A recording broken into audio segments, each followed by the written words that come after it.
Good morning everybody มื้อนี้ก็มากินติ่มซำ Fusion Delight อยู่ Hayward ตอนนี้ก็ 11 โมงห้างนี้มันก็ดังเนาะมันอยู่แถวนี้ละนี่ละ address เบิ่งเอามากินน้ำกันมื้อหน้าก็คันมาต่างรัฐต่างเมืองก็มากินห้างนี่ละเพราะว่ามัน BC คนก็หลายได้ตอนเช้านะเต็มเลยบ่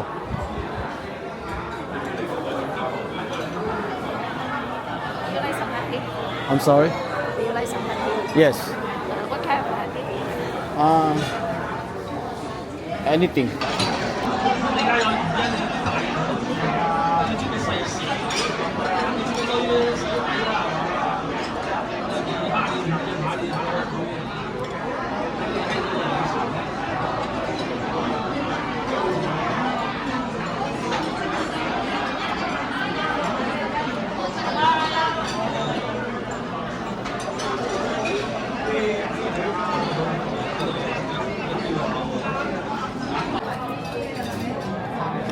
เขาตัดให้มันใหญ่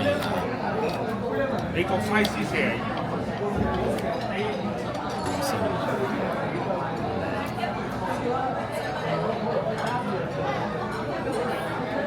กินแบบพี่น้อง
เป็นนูโดล curry shrimp แซ่บเคยมาหลายเดือนแล้วบ่เนี่ยซิมอีกบาทนึงครับ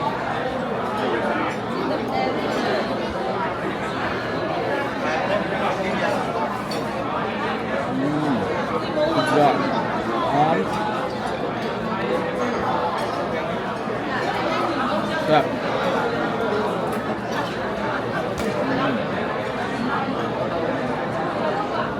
ตัวมันใหญ่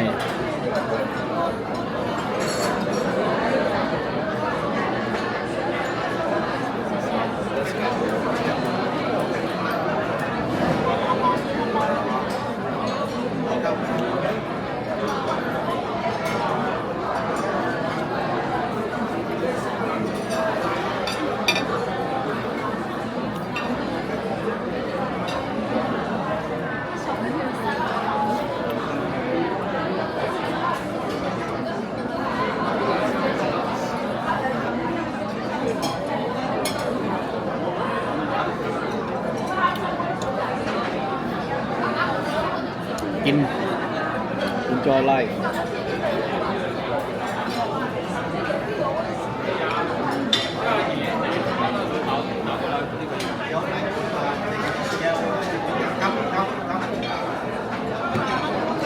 Come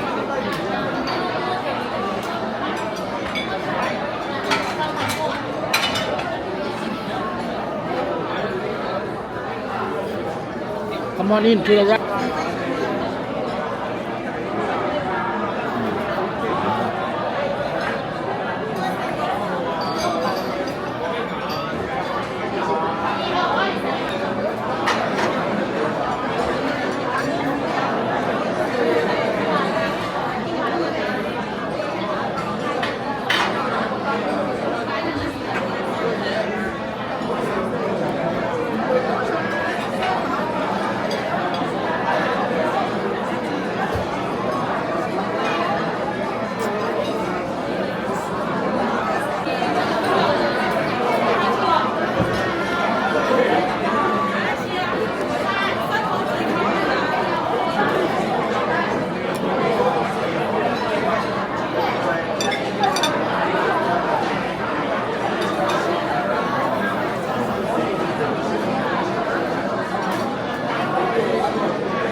Thank you.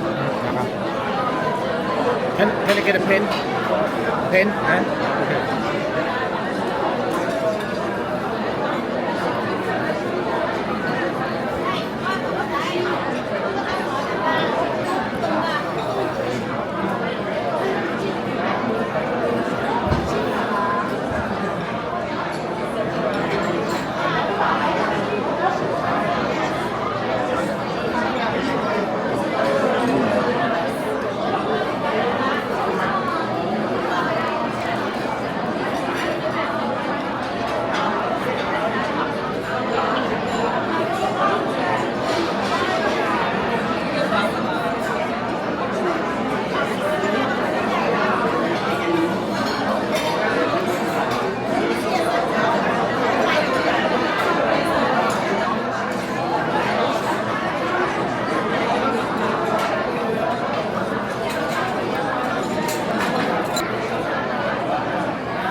ได้ยังไงนี่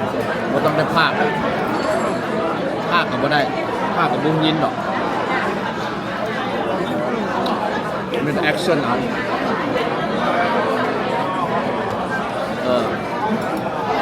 คนคือทำ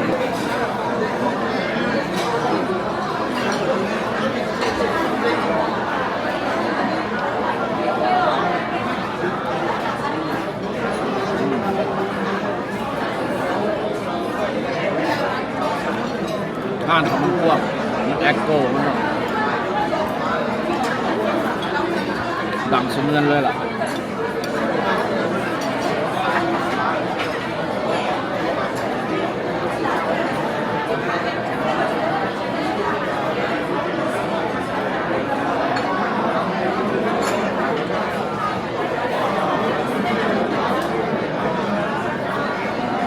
กินแล้วก็ไปย่างออกกำลังกายมันมีอย่างชีวิต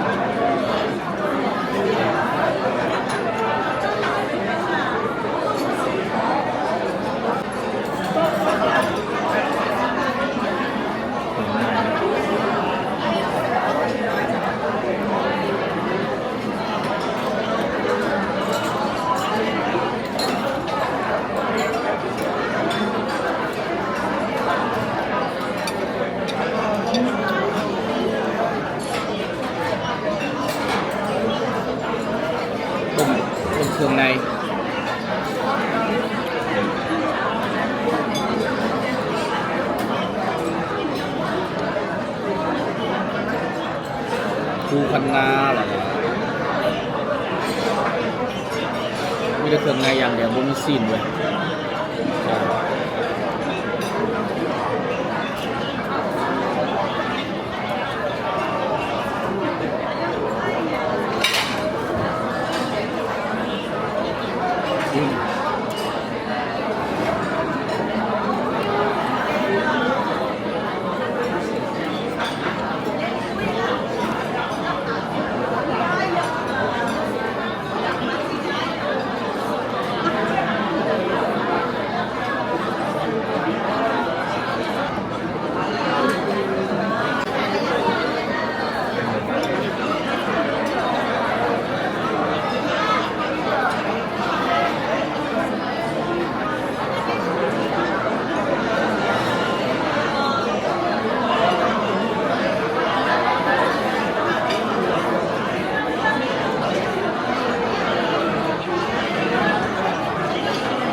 มันขนาดเลย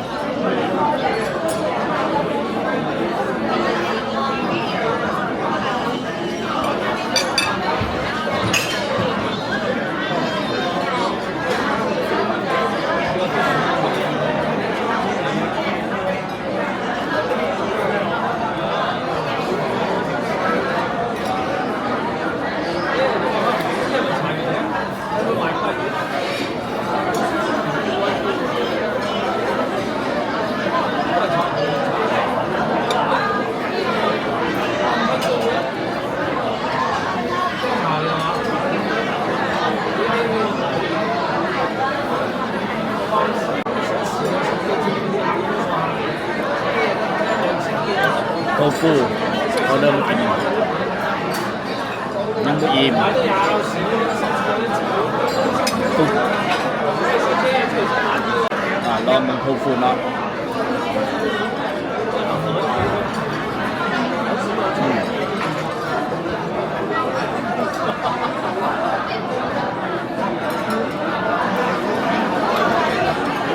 เผ็ดมันซอฟ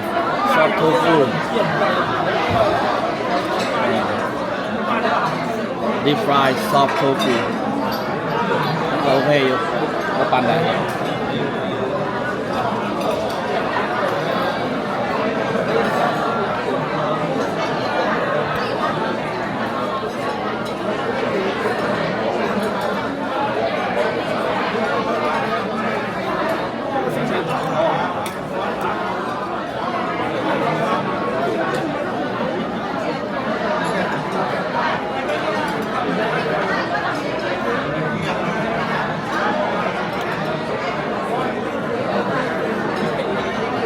แซ่บ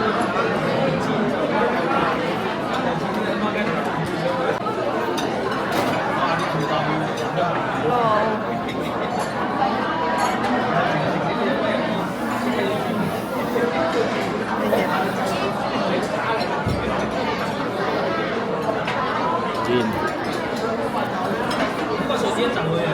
ซุยไม้เป็นได้กินบนพี่น้องแน่นอนแซ่บกินดูรสเลยมื้อนี้เลยกันซุยไม้แซ่บมากินนี่ดูมากินเรื่อยๆ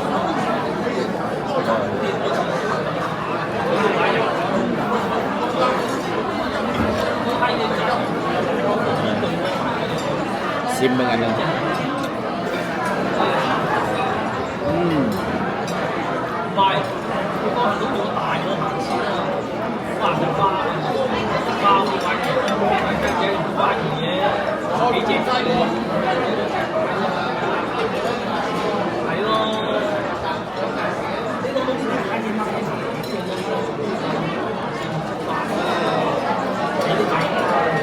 มาเด้อมันกัด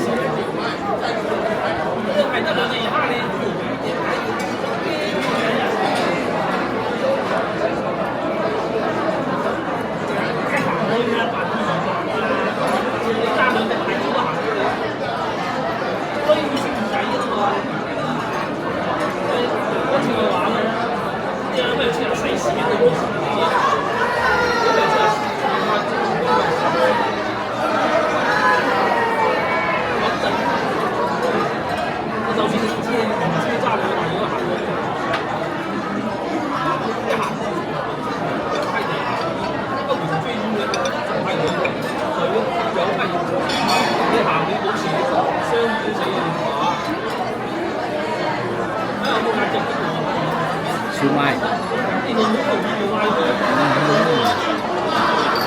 แซ่บ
ฮัลโหล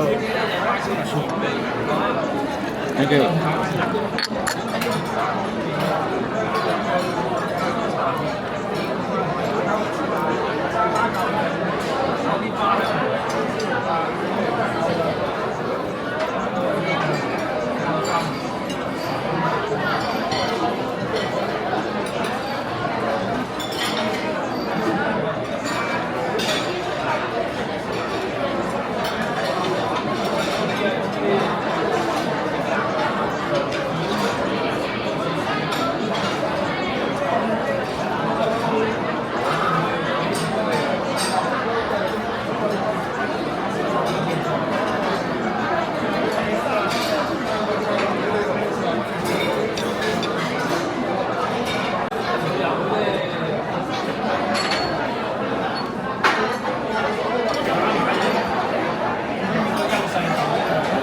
อันนี้บ่แซ่บปานใดอันนี้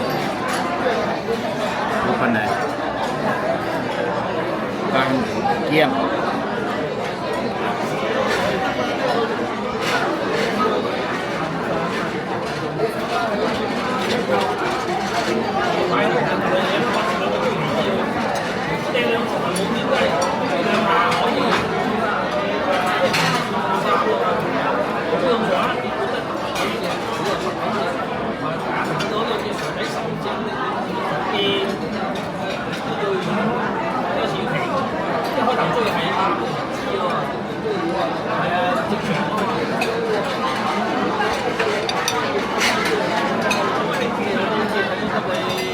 買